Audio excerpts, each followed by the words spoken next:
Hello, and welcome to World of Tanks with Dsann. In today's video, I'll be trying my hand at making a tank review, specifically of this, the Leopard 1 Tier 10 German medium tank.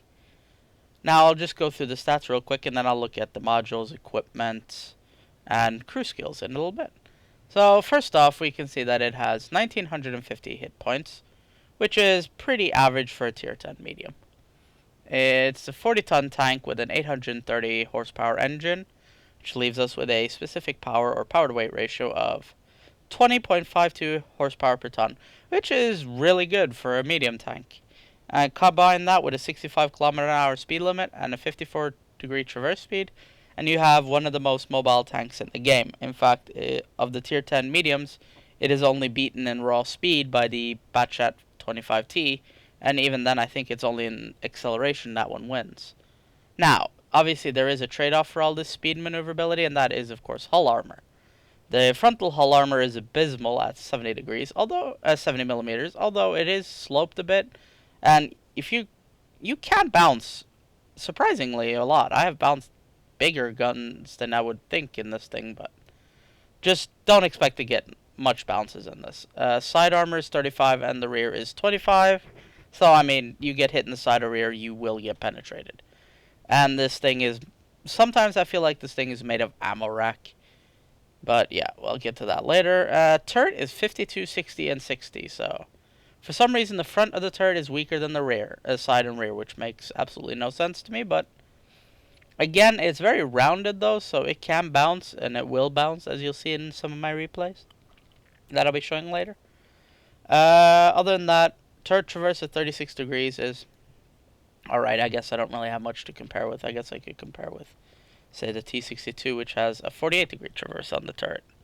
And that thing is even more nice at turning and stuff, so 410 meter view range, pretty much par, a little bit better than your average, I guess. I think most have around 400 at tier 10. And the 750 meter signal range is maybe a little bit on the low side, but it's pretty much par for the course. Anything from 700 to 800 meters is pretty much normal for tier 10 as far as I'm aware. Now we get on to the pointy end, as I guess, which is the gun.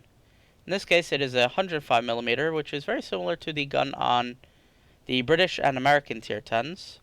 It's got 398 average damage and 268 penetration on standard ammo, and 330 on the premium, which is heat, obviously. As I think all the tier 10 mediums have high explosive anti-tank as their premium. And obviously with heat, you want to make sure to try and avoid very angled armor or spaced armor, because you can and will bounce / do 0 damage. Now the gun is stupidly good accuracy. It's got a 0.3 dispersion, which is one of the best in the game, and a 1.9 second aiming time, meaning you can and will hit weak spots at very long range. So this tank does very well as a sniper as well as a flanker in general, though it's not a frontline tank thanks to the armor. Other than that, I mean, crew-wise, I run them with repairs, as I do on most of my tanks. Past tier 5 that aren't light tanks or tank destroyers. I, of course, have 6th Sense, so I would always recommend getting that as soon as possible. For equipment, I use a gun rammer to try and increase the rate of fire, because it's kind of slow at 6.67. I use a vertical stabilizer just to increase my accuracy on the move. And ventilation, because, well, I always try and fit a ventilation if I can. Obviously, you can use other things. I mean, I guess coated optics could work if you want to be even more of a sniper. Gun lane drive is kind of unnecessary because of the good accuracy and aim time. Alternatively, you could always get a wet ammo rack. It is made of ammo rack sometimes, I feel like. Which comes to the next point. I run mine with a small and a large repair kit, because if you look at the engine, we can see that it has a 10% chance to catch fire. I haven't driven this thing 40 odd games and I've still not caught fire. I have taken a lot of ammo rack damage though, so that's why I run both of those, as the extra repair kit is very, very handy when you're in a sticky situation. Now, just want to quickly show the tech tree. Oop, that was the wrong tree. And you can see here it is at tier 10. And you can notice that it has 2 lines that you can use to get to. You can go the second medium tank line, I guess.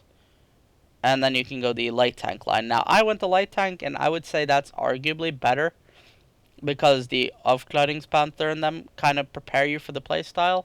Because it plays more like a light than a medium in many ways. It's not a very good brawler due to lack of armor. What it does do very well, though, is hit and run and flanking attacks. Also, this tank here, the 3002D, is just... it's got such a poor gun selection. I honestly think the Aufklärungspanther is a better tank all around, even though it is a light and gets, you know, special scout matchmaking. But, again, that's up to you, I guess, in the end. Pretty much, I think it's pretty much the same XP cost the whole way. So, there's that to consider. Other than that, yeah, it's a great little tank. It does require some skill to use. I'm still learning mine, so I mean, there's definitely room for improvement. Although I have had some pretty good games, a couple of which I will be showing you now. So with that out of the way, I think I shall go on with the replays. And here we see the first replay on Fisherman's Bay. This is Confrontation, which is the new national battles, basically. In this case, Germany versus the UK. And they have 4 FE215B1A3s, also known as Death Stars, for their insanely high alpha. So this should be fun. Let's roll. Now, as usual, I'm going to speed up. And there I kind of went AFK for a second just to read something out of game. The dangers of dual monitors, folks. So, we get into our position up on the ridge line here, because this is a good place for a tank like this. You have the speed and maneuverability to get up here, as well as... it's got decent gun depression, so I can fight over ridge line quite well. Now, the first few minutes, not a lot is going to happen here, unfortunately, but... it ends up doing alright in the end anyway. And here I am trying to find something to target.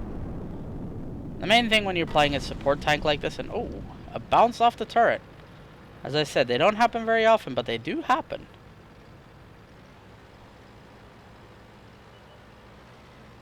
Now the key here is normally when you've been spotted like that, you want to relocate, find a different angle, try and lure or trick your enemies into thinking you're still there when you in reality are not. So here I was thinking about going to see about that Centurion, decided nope. So I'm going to switch it back to fixed camera. Then I see the 215B. That's a tank you don't see very often. It's considered subpar, to put it that way. And here we go. I'm like, can I shoot them? I know they're heading into the city from an area where we can ideally shoot. And yes, we can shoot them. Unfortunately, yeah, it was a snapshot, and I only hit the back of his turret, I think. His buddy, aiming. Boom, right in the hull. So this is the kind of gameplay you really got to do in the Leopard, because you just can't get in close. You have to sit back and snipe, or you will take a lot of damage.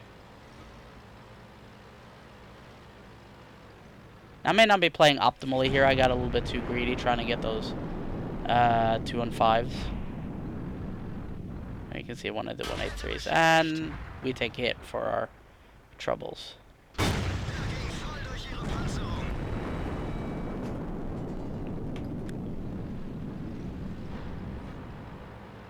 Now, the rate of fire on this thing isn't bad, per se.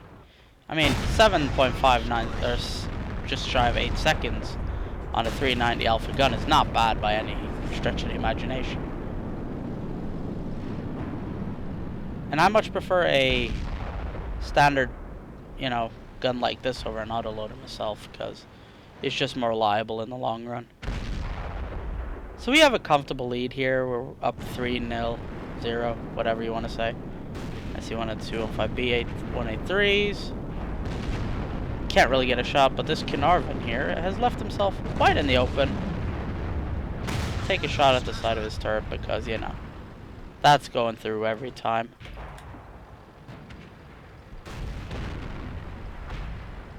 And really, you gotta just... positioning is what this tank is all about.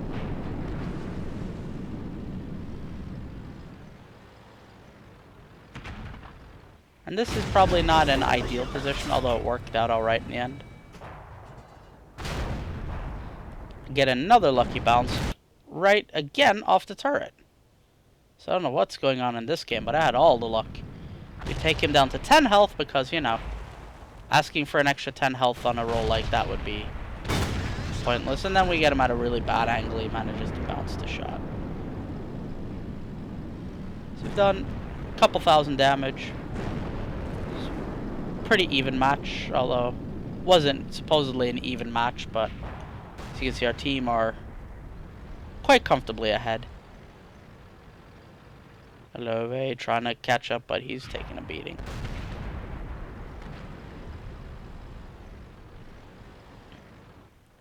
And now we're just trying to play it safe. Don't want to pop out because either of those FVs, the Tank Destroyer FV215s, can kill us in one shot pretty much at this point, if they were to even look at us funny. So that's why we play it safe. Okay, Armin finally gets finished off. Both of them, in fact.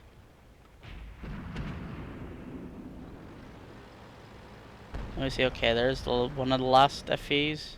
The other one's in the city. You take a shot. Now, here I just kind of hoped he wouldn't move, and I honestly am not sure if I hit or not, but we'll find out in a little bit, won't we? So he disappears, so we decide to move up and try and find the last two, or the last one, which I suspect is up here, somewhere in A or B1, because that's where Tank Destroyers like to hide. And it does appear we did hit him at least once, probably twice. Now this is... probably hit him right in the turret. Unfortunately, we didn't penetrate, so... can't get them all, I guess. But it acts like suppressive fire, and, well, there... the ground was a magnet again. That happens to me a lot. I shoot the ground more than I shoot enemies, I think. Now the Tortoise and the AT-15 are going down fast. Although they're not making it easy on us. That much is for certain. Now I'm taking the safe road because I know he's over here somewhere. And there he is. Now I could have YOLO rushed him, but I'm not gonna because I know that gun would kill me in one hit if it managed to penetrate, which with this tank is highly likely. So I do the smart thing and wait for backup. I try and shoot at his hatch, but no dice. Now I notice the E-50 is sneaking up behind this guy, so I wait for him to hopefully be distracted by the E-50. Spot him again, just cuz, and he's looking away. And we put a shot right in his tracks. He keeps moving. Repair kit, obviously. We go for the tracks again. And that's pretty much it. And then he goes boom. So yeah, that was a good match. Even though it was supposed to be pretty even, we won quite handily. So let's go see some after battle stats, shall we? And here we see the post-game stats. I did make 64,000 credits. 1100 XP undoubled because had played many games that day. And for some reason they keep showing the third and first and second class even though I already have them. So just ignore that I have this ace, or first class, I believe. So we see here, I didn't actually do as well as I thought I would, just going off sheer XP. I only made 756 base, but if we go by damage done, the other way, you can see that I was in fact third place with 3,472 damage.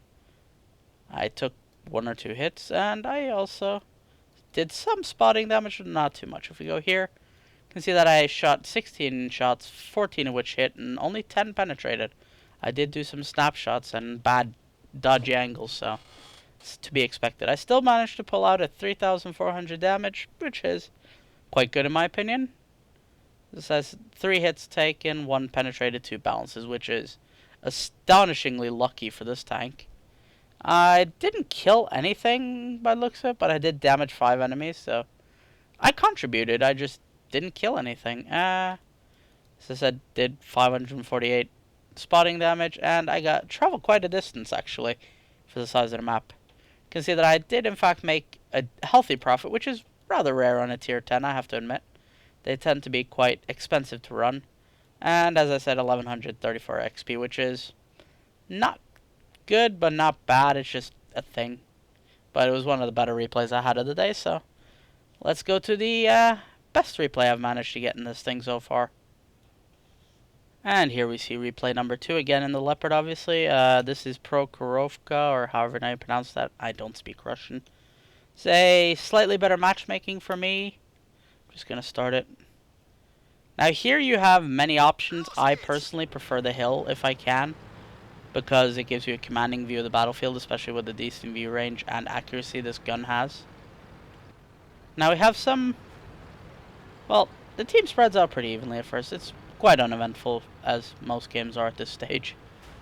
So we're just utilizing the speed to get to the hill quickly to try and establish some presence over there, as you do not want to give them the hill without issue, because then they will just be able to snipe.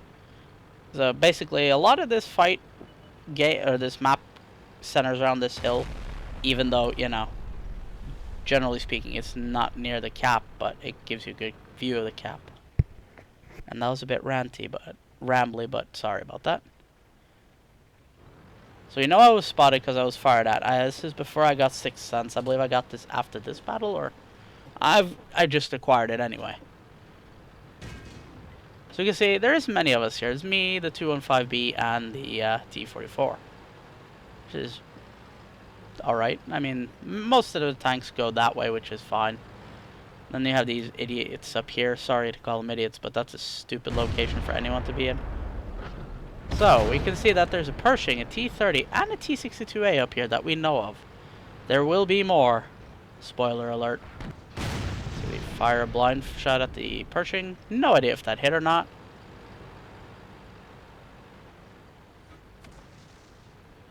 Because something is shooting towards us from the middle, based off where that shot came from.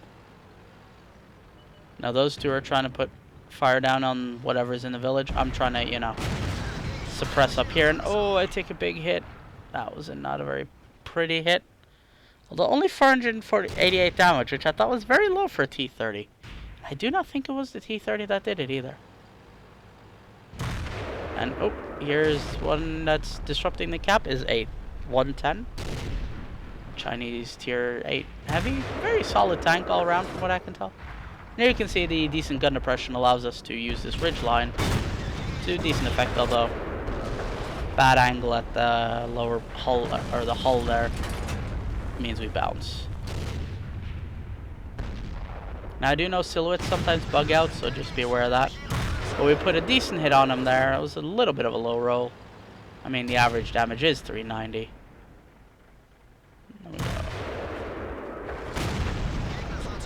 And that's our first kill. Now on German heavies, normally I would go for the rear of a tank if I can see the entire side, with the exception of German heavies, because I always go for right under the turret on the hull there, because that's generally where their ammo rack is. And if I do like going after ammo racks or engines, so you can see I'm aiming right where, roughly where his ammo rack should be. He disappears, but I take the shot anyway. Not a clue if it hit.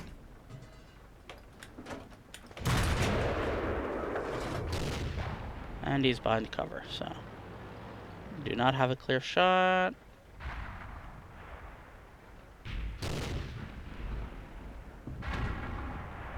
But that RHM, on the other hand, we will shoot all day because he is out in the open and he's not utilizing his camo rating, and we miss. Good job, me. Oh, pardon about that. Now we'll note the guys on the hill were very passive. On the enemy guys on the hill, they didn't really push very hard. They could have easily dislodged us and flanked, but instead they just kind of... I guess it was because we did have some fire support in the back, although as you can see they're kind of just jumping down for whatever reason. So I'm going to switch back to that view. There's also a Panther here. Oh, that's interesting. He must have been the one that did 229 damage. Either him or the T-62A, I'm not sure. But they're both capable of rolls about there. See the Pershing. Ooh, he takes a big hit from, I'm guessing, the AMX-50 120 behind me. And we Hit him nicely in the turret for a second kill.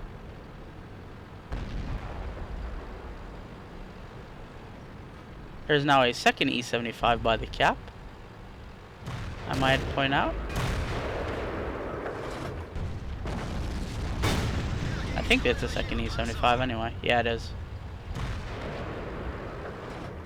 He gets taken apart quite handily. That's... So we've already done 2,600 damage. 2 kills. Doing pretty good here. We managed to snap a shot and clip the cupola or the turret of the E4, killing him, which is nice. And now they're capping, so that's probably going to be that E75 we saw earlier. Yeah, there he is. And he kills our friend, the T-44, which is a shame. He was doing pretty good. I don't have a shot, so I decided not to take it. I do apologize for that.